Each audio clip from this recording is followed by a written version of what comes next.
Please introduce yourself. Hi, everybody. It's nice to meet you here. It's my pleasure and honor to take this new position as the new director of DEI.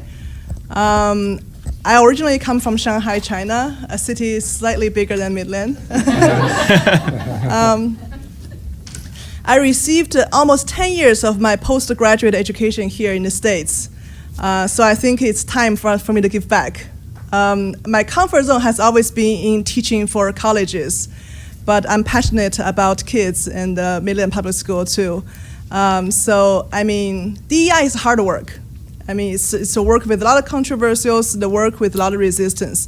Any fight against the established status quo is not going to be difficult. It's not going to be easy.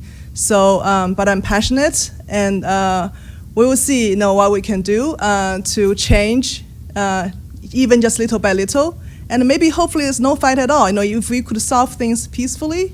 I've been an international peacekeeper when I was working for the United Nations. So let's see what we can do together. And thank you so much in advance for being so patient with me as we navigate through this territory. And I really look forward to work with all of you. Thank you. Thank you. Thank you. Board, and I only have one name on my list, and that is Mr. Joe Bonadies. Thank you for joining us tonight.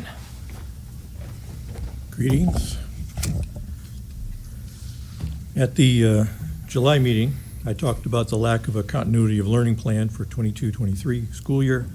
I thank Vice President Rauch for explaining that the state no longer requires the creation of that document. Interesting, since ESSER funds are still being used. I did have a chance to review the request for proposal for the superintendent hiring services. Lots of legalese and boilerplate, but in the back was the background section for Midland. You have provided an over-the-top description of Sparkle City in this document. Positive descriptions of large companies, all of whom are in cost containment and recent layoff mode. The part about places a strong emphasis on communication and community relationships was not aligned with calling the public various names and stonewalling issues that should have seen the light, like the recent plastic genitalia incident that had no legal follow-up action. And the final point about confidently passing bond issues is an amazing bit of hubris in these recessionary times, as the recent failure of the Meridian bond issue might give you warning. What I am most concerned about is the lack of any expectation that the new superintendent will address the 35% of the students' population in the 31A at-risk pool. You are not looking for someone to sell a new car. We don't have a list of features that we want. We need to at least mention that this is not utopia. Which gets me to my final point.